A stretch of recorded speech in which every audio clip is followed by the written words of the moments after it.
Yep. In the world of wrestling, it is an astute observation that love is a dangerous disadvantage. But nonetheless, it is imperative as a storytelling device and a way to spice up rivalries and set up plot lines. This is why romance is an integral part of wrestling. Not only does it provide entertainment value, but it also makes it more engaging. But suffice it to say, this trendy romance was taken a bit too far in the Attitude Era. Number 7. Edge and Lita. Edge cashed in his Money in the Bank contract at the New Year's Revolution pay-per-view in 2006 to secure the WWE Championship. Since it was not enough for him to just gloat, he wanted to share his victory with the WWE Universe in a way that was open, to say the least. But hey, they don't call him the rated R superstar for nothing. Number 6. Vince and Trish Stratus.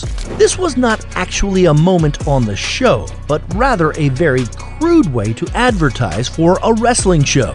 Because with all honesty, nothing about this screams wrestling. Not by a long shot.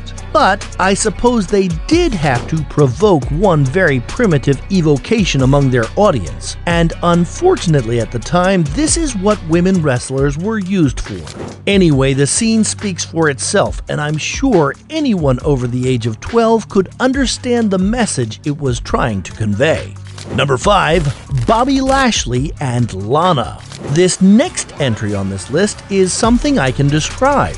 Back in the year 2019, Lana and Rusev had hit some turbulence in their marriage, if by that point it could be called a marriage at all. Lana was in an open relationship with Bobby Lashley, and at Rusev's match with Seth Rollins, the two decided to make an appearance and share a kiss while Rusev helplessly looked on. But in the end, it was Seth Rollins who had to pay the most for the interruption. Number 4. Triple H and Stephanie McMahon. Speaking of blissful kisses on the entrance ramp, Triple H was quite the rebel back in the Attitude Era. He was in a relationship with the chairman's daughter, and needless to say was playing a very dangerous game. Stephanie McMahon had openly defied her father and joined Hunter on the ramp, where the two sealed the deal, in a manner of speaking. Poor old Vince could do nothing but look on as his only daughter revolted against him for that rebel without a cause. Number 3. Dolph Ziggler and AJ Lee. Christmas Eve in 2012 was famous for its Miracle on 34th Street match between John Cena and Alberto Del Rio. But backstage, a romance was brewing between Dolph Ziggler and AJ Lee. The two celebrated by exchanging presents and reading fairy tales before finally being caught under the mistletoe. You know what that means. Number 2. Vince and Stratus again.